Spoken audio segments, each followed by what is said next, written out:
Alright, Internet, welcome back to the channel. Today we're breaking down a quick clip that shows solid low-risk op fundamentals in a lower to mid-elo game. Nothing flashy, nothing superhuman, just a good example of how to deal with pressure and avoid overcommitting and take the safer path through a chaotic round. So before the round even starts, I recognize that I don't have the best spawn.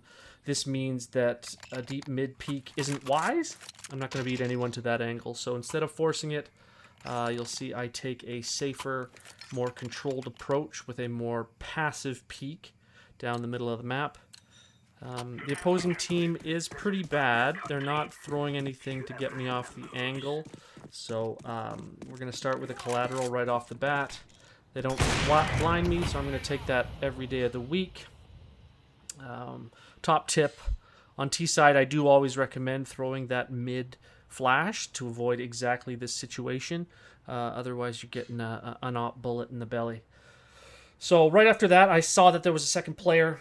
I saw the porch smoke come in, so immediately feel the pressure. I know that there's at least one other player committed to the mid pressure, so I drop a mullet to slow things down. Immediately follow that up with an HE to try to Kobe that second player. This is the first real risk I take in the round. Anytime you're holding a nade, there's a chance you get caught out. They could have easily smoked the molly or just ran through and traded me. Didn't happen this time, but it's worth pointing out. A bit of a controlled retreat at this point. Fall back to the corner, hear the sound cue, hit an absolute sitter. Feel more pressure.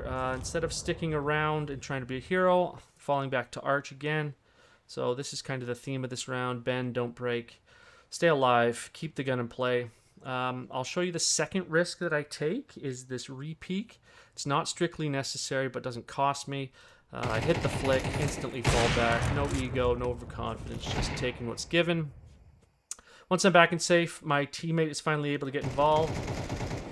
Round stabilizes. Easy 3-peek.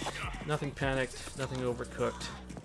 So this whole sequence shows how simple these rounds can be when the T-side doesn't throw effective utility and when the opera doesn't try to do too much.